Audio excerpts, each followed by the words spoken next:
영상을 시청해 주시는 목회자 성도 여러분 안녕하십니까? 김동찬 목사입니다. 이제 15번째 방언 관련 영상을 시작하겠습니다.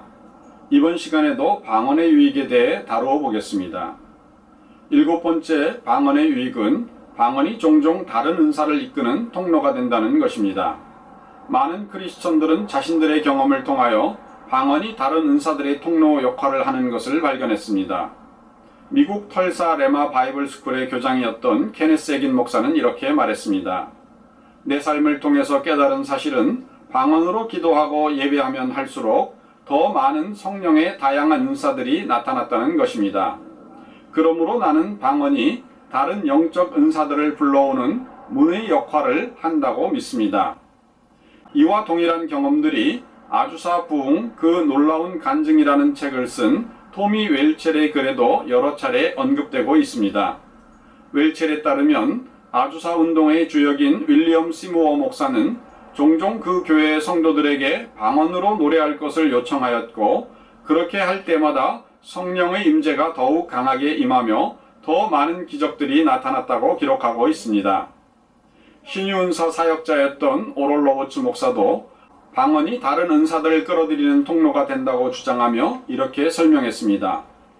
방언은 크리스천이 하나님과 깊은 차원에 도달하여 대화할 수 있도록 도와주며, 또한 하나님의 기적적인 능력들을 성도들의 삶 가운데로 끌어들이는 통로가 되어줍니다. 이와 관련하여 프랜시스 맥너트를 포함한 많은 치유 사역자들도 방언이 그들의 사역 가운데 매우 강력한 치유 역사를 가능하게 했다고 말합니다. 즉, 그들이 방언을 사용하면 치유 사역도 더욱 큰 효과를 발휘하였다는 것입니다. 그래서 신유 사역자였던 오럴 로버츠 목사는 병자 치유의 사역을 시작하기 전에 항상 방언으로 기도하는데, 그렇게 할 때마다 영적으로 강해지고 성령 안에서 자신을 충전시킬 수 있었다고 고백합니다. 방언의 가치와 유익에 관한 글을 쓴 몰턴 켈시 목사도 방언 은사주의 경험의 역사와 의미라는 책에서 방언에는 다양한 종류의 유익과 가치들이 있는데, 그중 하나가 방언과 치유 사역 간의 밀접한 관계라고 말하며 이렇게 설명합니다. 방언을 통해 믿음이 더욱 강해지고 정신적인 문제들을 쉽게 해결할 수 있었다는 고백을 대부분의 방언 경험자들이 하고 있습니다. 많은 경우 신체적인 질병이 방언을 경험한 바로 그 시점에 치유되거나 개선되었음을 고백하고 있습니다. 이처럼 방언이 질병 치료에 유익함을 가져온 사례들을 종종 찾아볼 수가 있는데, 한국에서도 연극인 윤석화 씨에게 방언과 함께 치유가 일어났었습니다. 1984년 1월 인후염을 방치하여 악화된 병세로 인해 더 이상 노래를 부를 수 없다는 의사의 진단을 받은 윤석화 씨는 방언과 함께 치유받은 경험을 이렇게 간증합니다. 후배가 집으로 찾아오더니 자신이 다니는 뉴저지의 교회로 데려갔습니다. 목사님이 내게 안수기도를 해주셨습니다. 자존심 강한 윤석화, 그래서 결코 타인 앞에서 눈물을 흘린 적이 없었던 윤석화, 그게 바로 나였는데 그날만은 목사님 앞에서 대성통곡을 했습니다. 아니, 짐승처럼 울었다고 표현하는 게 더 정확합니다. 이때 내 입에서 방언이 터졌고 목소리를 찾을 것이라는 확신이 들었습니다. 아, 내 목소리가 돌아왔구나. 이처럼 방언은 치유사역과 매우 밀접한 관계를 가지고 있습니다. 8번째로, 배우지 않은 외국어 방언이 하나님의 영광을 드러내는 일이 벌어집니다. 초대교회뿐만 아니라 현대에도 배우지 않은 외국어 방언이 나타나는 경우가 종종 있습니다. 이것을 제노글로시아라고 하는데, 오늘날에도 세계 여러 곳에서 그 사례들이 자주 보고되고 있습니다. 앞서 언급한 토미 웰첼의 책 아주사 부흥 그 놀라운 간증이나 윌리엄 시모어의 교회에서 발간한 아주사 페이퍼의 기록들을 보면 1906년부터 1909년 사이에 일어난 아주사 부흥 기간에 러시아어, 터키어, 아프리카어 등 현재 사용되는 실제 외국어 방언이 나타났으며, 이것이 그 외국어를 모국어로 가진 사람들에 의해 확인되었던 것을 찾아볼 수가 있습니다. 이처럼 하나님께서는 지금도 배우지 않은 외국어 방언을 통해 역사하시는데, 이러한 제노글로시아 방언의 몇 가지 사례를 들어보겠습니다. 미국의 크리스찬 저술가인 존 셰릴은 한국어로 성령님을 찾아서라고 번역된 책을 썼는데 이 책의 원 제목은 They Speak with Other Tongues, 즉 그들은 다른 방언으로 말한다입니다. 쉐릴은 이 책에서 배우지 않은 외국어 방언의 사례들을 여럿 기록했습니다. 쉐릴은 세계적인 신앙 잡지 가이드 포스트에서 오랫동안 기자로 활동해 왔습니다. 그는 본래 방언 기도에 대해 매우 회의적이었지만 방언을 조사하던 중 점점 생각이 바뀌어 마침내는 방언의 존재를 믿게 되었습니다. 쉐릴은 방언을 조사하던 중 배우지 않은 외국어 방언, 즉 제노글로시아를 경험한 사람들을 여럿 만났습니다. 한 번은 뉴욕 마운트 버넌에 있는 제1개혁교회를 섬기는 해럴드 브래드슨 목사를 만났는데, 브래드슨 목사는 방언으로 배우지 않은 폴란드어와 고대 아랍어를 말했고, 그것이 각각 폴란드 출신 노인과 고대 이집트어를 연구하는 여성에 의해 확인됐다는 인터뷰를 하게 되었습니다. 그리고 쉐릴은 방언을 취재하는 과정에서 1906년에 일어난 아주사 부흥운동에서도 제노글로시아 현상이 일어난 것을 확인하였습니다.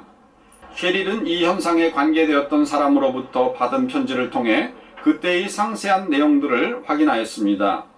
그 내용은 아주사 부흥운동에 회의적이었던 한 유대인이 부정적인 시각을 가지고 아주사 집회에 잠입 취재를 시도하였는데, 갑자기 그곳에 있던 11살의 캐틀린 스콧이라고 하는 소녀에게 배우지 않은 히브리어 방언이 임하여 그 유대인의 이름과 그가 그곳에 온 목적과 직업은 물론 구체적인 사생활까지도 지적하는 일이 벌어졌습니다.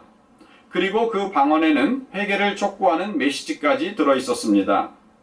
결국 이 유대인은 이 모든 것이 하나님께로부터 말미암은 줄을 깨닫고 두려움을 느끼며 하나님께 부르짖고 회개하며 돌아왔다고 기록하고 있습니다. 이외에도 현대에 일어난 배우지 않은 외국어 방언 사례들은 헤아릴 수 없이 많습니다. 특별히 이러한 기적들을 모아놓은 책으로는 랄프 해리스 목사가 쓴 성령께서 말하게 하심을 따라를 들 수 있습니다. 해리스 목사는 미국 오순절 교단 중 가장 큰 하나님의 성의 교단에서 35년간 목회하였고, 전체 목회 기간 중 25년간을 미국 중부의 미조리주 스프링필드에 있는 하나님의 성의 교단의 국제본부에서 총책임자로 일하였습니다. 그는 하나님의 성의 교단 내의 최고 지도자였을 뿐만 아니라 다른 교단의 중요 지도층에 있는 많은 목회자들과도 친분 관계를 가지고 있었던 신뢰할 수 있는 목회자입니다. 해리스는 외국어 방언 사례들에 대해 관심을 가졌고 전 세계를 대상으로 이러한 자료들을 모으고 검토하였습니다. 그리고 이 가운데서 60여 건의 사례들을 모아서 성령께서 말하게 하심을 따라라는 책으로 출간하였습니다. 그 중에서 한 가지 사례를 살펴보겠습니다. 22살의 진 윌슨 양은 크리스천이 된 지 10년이 되었으며 선교사가 되어 아프리카 나이지리아에서 사역하였습니다. 그러던 중 미국에 귀국하여 학업을 계속하려는 계획을 세웠고, 아이오와주 데이븐포트시에 있는 메리 크레스트 대학에서 간호사 공부를 시작하였습니다. 그리고 근처에 있는 하나님의 성의 교단 노스파인 교회에 출석하였습니다. 어느 날 그 교회의 여성 사역자인 헨리 마틴이 특별 집회를 인도하였습니다. 집회 중 이 사역자는 윌슨 양에게 다가와 기도를 해주었는데, 놀랍게도 아프리카 선교지의 친숙한 언어들로 말하였습니다. 사역자 마틴은 아프리카 나이지리아의 공식 언어인 하우사어로 유창하게 하나님을 찬양하였습니다. 놀라움에 사로잡힌 윌슨 양은 나는 이 언어를 배우기 위해 오랫동안 부르짖으며 기도해 왔는데 이 복음 사역자는 전혀 배우지도 않은 이 언어로 유창하게 기도하는구나 라고 감탄하였습니다. 심지어 복음 사역자는 하우사 언어로 3번이나 예수님이 당신의 주님이십니까? 라고 묻기도 하였습니다. 이에 그렇다고 대답하고 성령 세례와 방언을 구하자 그대로 응답받았습니다. 이렇게 방언이 외국어로 나타난 사례들을 수집해 놓은 책을 몇 권 더 찾아볼 수 있는데, 그중 한 책으로는 돈 바샴 목사가 쓴 방언의 기적을 들 수 있습니다. 이 책에 나타난 사례 중 하나를 살펴보겠습니다. 다음은 플로리다 잭슨빌에서 일하고 있는 저명한 크리스천 외과 의사에게 일어난 방언 사례의 간증입니다.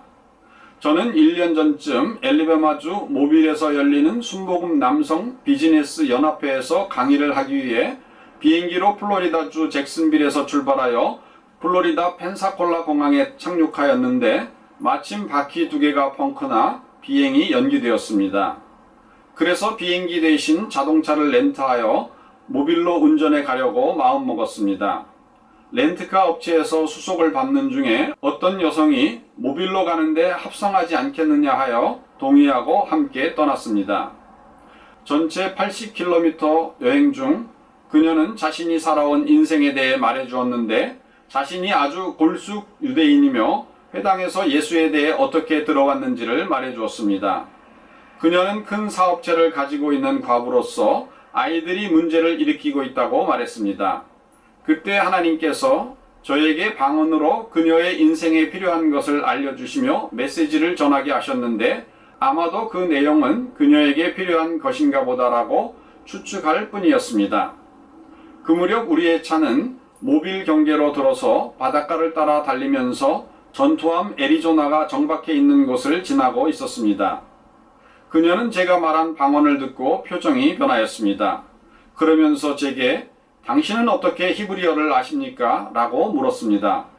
저는 그녀에게 나는 영어 외에는 어떤 언어도 알지 못하며 조금 전에 말한 언어는 제 자신도 이해할 수 없는 방언이라고 설명해 주었습니다. 그러자 그녀는 당신은 조금 전 히브리어로 내게 말하기를 시온에 따라 너는 이제 반드시 멈춰서서 하나님을 찾아야만 한다고 말했다고 설명해주며 나도 이제 예수 그리스도를 사랑하게 되었습니다 라고 말하였습니다. 플로리다 잭슨빌 비치에서 더글러스 와울러 주니어 메디컬 닥터. 이처럼 사도행전 2장의 오순절날 나타난 배우지 않은 외국어 방언은 오늘날에도 나타나고 있습니다. 사실 배우지 않은 외국어를 말하는 현상에 대해서는 종교와 관련이 없는 일반 의학계에서도 인정하고 연구하는 주제이기도 합니다. 예를 들어 미국 버지니아 의대의 정신병리학과 교수인 이안 스티븐슨 교수는 인도 서부 마하라슈트라 지역의 출신 한 여인이 다중인격 상태에서 배우지 않은 벵갈어를 능숙하게 말하는 것을 녹음하고 연구하여 발표하였습니다. 하지만 그가 발표한 2건의 제노글로시아 사례 중 한 건은 최면 상태에서 일어났고 다른 한 건은 다중인격 상태에서 일어나 성령에 의한 배우지 않은 외국어를 말하는 제노글로시아 현상과는 완연한 차이를 보이고 있습니다. 그런데 성령에 의한 외국어 방언은 단지 배우지 않은 외국어를 말하는 데 그치지 않고 듣는 사람의 숨겨진 비밀 또한 드러내어 회개를 촉구하는 등 하나님의 역사이심을 결코 부인할 수 없는 특별한 메시지들이 들어있는 경우가 대부분입니다. 따라서 이러한 방언은 학자들이 주장하듯 심리적 이상 현상이거나 혹은 은사중지론자들이 주장하는 악령의 속임수가 아닌 성령님의 역사이심을 스스로 입증하고 있습니다. 이처럼 오순절 방언의 기적은 오늘날에도 분명히 나타나고 있습니다. 시청해 주셔서 감사합니다.